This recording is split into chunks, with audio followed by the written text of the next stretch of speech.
Well, Greg Simmons is an associate professor at the Institute for Russian and Eurasian Studies at Uppsala University, and he joins us now. Welcome to the programme. Greg, how do you think the international community can break Vladimir Putin's blockade of the Black Sea?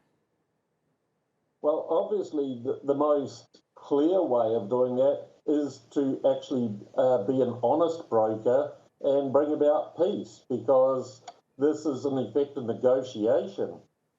Using this blockade, I mean, it can get worse. I mean, other countries would have targeted those ships and port facilities already, so there is room for this to get worse rather than better as well. It can get worse, you say.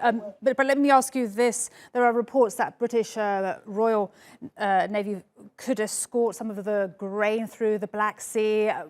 What's happening to ideas such as this?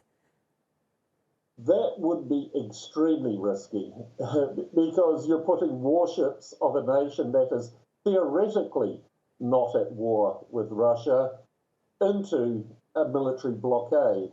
And I mean, this is an extremely risky escalation that could go very badly for the UK. And so you say it could get worse. What exactly could get worse? The storage, the grains that will rot if they stay there? Is that what you mean by getting worse? That the global hunger crisis? This is one of the issues, the time constraint, because this needs to be resolved because the grain's not going to be able to be stored forever.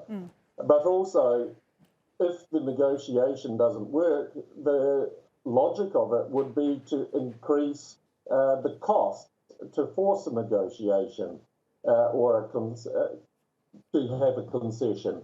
So logically from that, if nothing is happening, then of course there are ships and harbour facilities which can be militarily targeted if it is deemed to have military value. I mean, this has happened in previous wars, so this hasn't been done yet.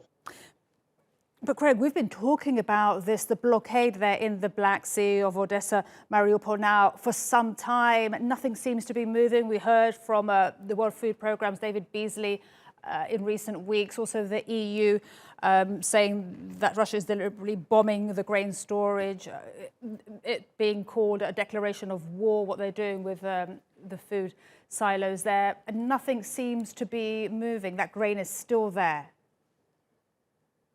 Yes, I mean, this, I suppose, gives some kind of vague hope that it is actually still there, so that there is still something to be negotiated.